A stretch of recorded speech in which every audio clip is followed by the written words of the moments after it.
नमस्कार। क्या किसी व्यक्ति का बहुत पढ़ा लिखा होना, अच्छे कुल खानदान का होना, अच्छे मैनर्स डिस्प्ले करना, अच्छे सोसाइटी को बिलोंग करना यह बताता है कि वह एक अच्छा व्यक्ति है? इसी बात को इस पिक्चर में बहुत अच्छे से दिखाया गया जिसका कि नाम है मिसेस।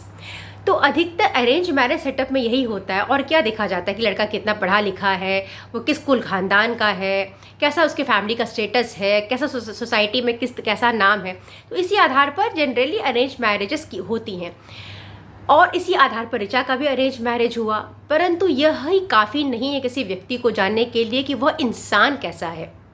तो यहाँ पर दिवाकर जो है ऋचा का हस्बैंड का नाम होता है दिवाकर। ऋचा यहाँ मेन एक्ट्रेस का नाम है जिसके ऊपर मूवी बना है। और अंत में वह पति से तलाक ले लेती है। तो वो क्यों लेती है? उसके हस्बैंड का नाम है दिवाकर। तो why Divakar failed as a good husband, इस बात पर हम चर्चा करेंगे दिवाकर के कैरेक्टर पर। तो शादी होने तक सब ठीक रहता है। जैसे ऋचा शादी करके घर जाती है, अपने ससुराल जाती है, तब उसे पता चलता है धीरे धीरे धीरे कि उसके और उसके पति के बीच में तो कोई इमोशनल बॉन्डिंग ही नहीं है। इनफैक्ट जो उसका पति है दिवाकर, ऐसा लगता है कि इमोशनलेस इंसान है। उससे वो कनेक्ट जोड़ ही नहीं पा रही है ये लड़की। दिवाकर उससे शादी से पहले कहता है कि उससे घर के खाने का बहुत शौक है, सिंपल होम मेड फूड उसे पसंद करता है।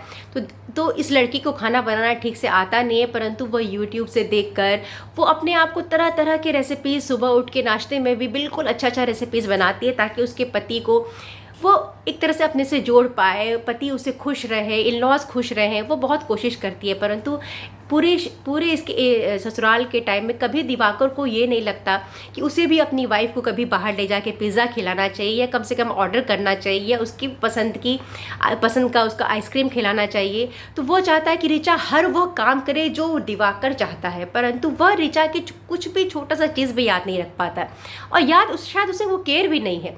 यहाँ तक कि वो ऋचा जब अपने फ्रेंड के घर जाती है तब उसकी फ्रेंड उसके लिए वो पिज़्ज़ा मंगवाती है, वो आइसक्रीम मंगाती है, और तभी भी उसके हस्बैंड को ये नहीं लगता कि अरे मैंने कभी इतने टाइम में कभी ऋचा को ये नहीं खिलाया। और बात यहाँ पिज़्ज़ा आइसक्रीम की नहीं है।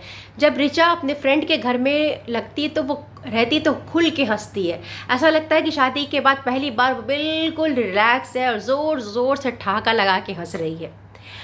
और इसका जो पति है, ऋचा का पति, वो बहुत ही उसके अंदर ऐसा रहता है कि सब उसके बारे में अच्छा समझे, सोसाइटी में उसको सब अच्छा समझे, ये चीज़ भावना उसे बहुत रहती है।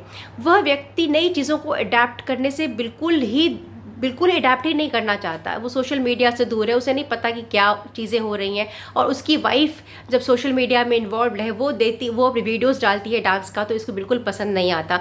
इसका भाई कहता है कि तुम्हारी वाइफ का ये डांस स्टेप है, तुमने देखा नहीं, तो उसे बुरा लग जाता है। वो तुरंत ऋचा से कहता है कि इसे जाके डिलीट करे, और फोर्स करता है, ऋचा को बहुत डांटता है। और ऋचा को अपने प्रोफेशनल लाइफ में कभी इन्वॉल्व नहीं कर पाता। वो अपने फादर के साथ डिस्कस करता है कि उसके नर्सिंग होम में क्या काम करना है, परंतु वो ऋचा के साथ कोई इस तरह की बातें नहीं करता। ऋचा के काम में कोई इंटरेस्ट नहीं लेता कि वह क्या चाहती है, उसका क्रिएटिविटी क्या है, बल्कि वो जो एक डांसर है इस चीज़ का वो मजाक ही उड़ाता है। और वो चाहता है कि वो बिल्कुल ही उसके हिसाब से ही जिए, अपने आप को बिल्कुल ही ढाल नहीं पाता है दिवाकर, और कोई इमोशनल बॉन्ड ही क्रिएट नहीं कर पाता है। बेसिकली वो इनसिक्योर इंसान है। उसका भाई यदि कुछ बोल दे उसे कि तुम्हारी वाइफ का डांस स्टेप है, तो जाके वो बोलेगा कि डिलीट करो। तो बहुत अंदर से बहुत इनसिक्योर इंसान है। और ये जो उसका सेट पैरामीटर रहता है कि अब राइट एज है, अब शादी हो, अब उसका बेबी हो, ये सब अपने से प्लान कर लेता है बिना दूसरे व्यक्ति को, उसकी पत्नी की इच्छा जाने हुए कि वह क्या चाहती, वह क्या नहीं चाहती है। वो लोग एक लाइफ शेयर कर रहे हैं, तो उसके क्या थॉट्स हैं वो बिल्कुल ही नहीं वो जानना भी नहीं चाहता, और अपने थॉट्स को ऋचा पे इम्पोज करता ही जाता है, और चाहता है कि वह उसके हिसाब से उससे रिजल्ट मिलता रहे। यहाँ दो बातें वो ऋचा को बहुत ही ख़राब बोलता है।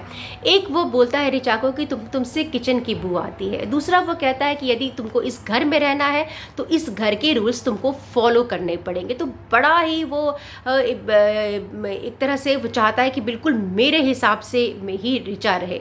तो इस तरह से जब वो रिचा से बात करता है, चिल्ला चिल्ला कर बात करता है, उसकी भावनाओं का कद्र नहीं करता, तो ये रीज़न होता है कि वो लड़की धीरे धीरे धीरे धीरे बिल्कुल टूट जाती है। जैसे इस पिक्चर में कई विवाद चल रहा है कि लोग ये बोलते हैं कि खाना बनाते बनाते क्या वो लड़की 2-3 आदमी का खाना नहीं बना सकती? 2-3 आदमी का खाना बनाना कौन सी बड़ी बात है कि वह घर छोड़ के चली जाती है? पर वह उसका मेन रीज़न नहीं है, वो एक एड ऑन्स बोल सकते हैं उसको, लेकिन मेन रीज़न है कि दिवाकर के साथ उसका कोई इमोशनल कनेक्ट ही कभी नहीं बैठ पाया। और ये इंसान जो है वो एक तरह से लूज़र है। वो दिखाया गया है कि अंत में दिवाकर दूसरा शादी कर लेता है, वही ठीक 9 बजे नाश्ता लाया जा रहा है और उसको कोई गिल्ट नहीं है, उसकी पहली वाइफ चली गई है, दूसरी वाइफ के साथ भी वही कर रहा है। तो बेसिकली वो भावना शून्य इंसान है और इसमें वो लूज़र रिचा नहीं है बल्कि दिवाकर है कि ये जो पर्सन है, he will never be able to experience the feeling of true love. कभी वो जान ही नहीं सकता इस फीलिंग को, क्योंकि अंदर से लवलेस इंसान है। और इसीलिए प्रोबेबली रिचा इस चीज़ को, चूँकि वो इमोशनल लड़की रहती है, वो कनेक्ट उससे जोड़ नहीं पाती। ऐसा बहुत सारे लड़कियां, ऐसा हो सकता है कि कोई लड़की उससे ऐसे मिल जाए जिसको कोई फ़र्क नहीं पड़ता इन चीज़ों से और उनकी मैरिड लाइफ चल जाए कि चलो ठीक है, परंतु रिचा इमोशनल लड़की रहती है, उसको वो इमोशनल कनेक्ट चाहिए होता है और ये आदमी बिल्कुल अंदर से लवलेस रहता है। भले ही वो रुपया दे दे, पैसा दे दे, परंतु वो इमोशनल बॉन्ड उस इंसान का किसी के साथ है ही नहीं और इसीलिए रिचा उसे छोड़कर जाती है। और यही इस पिक्चर में दिखाया गया है कि खाना बनाने की वजह से नहीं, बल्कि मुझे लगता है कि वो उसका इमोशनल कनेक्ट जो ना होने की वजह से उसे छोड़ के जाती है। तो कभी भी इस तरह का कोई भी रिलेशन जिसमें एक बॉन्डिंग ही नहीं है, कनेक्ट ही नहीं है, वो कभी भी लंबे में चल ही नहीं सकता, लंबा रिश्ता चल ही नहीं सकता। और चल भी जाता है यदि, तो वह गहरा रिश्ता कभी नहीं हो सकता। मुझे सुनने के लिए बहुत बहुत धन्यवाद। मुझे ये वीडियो आपको कैसा लगा और दूसरा किस विषय पर आप वीडियो दूसरा सुनना चाहेंगे, मुझे अवश्य सूचित करें। धन्यवाद।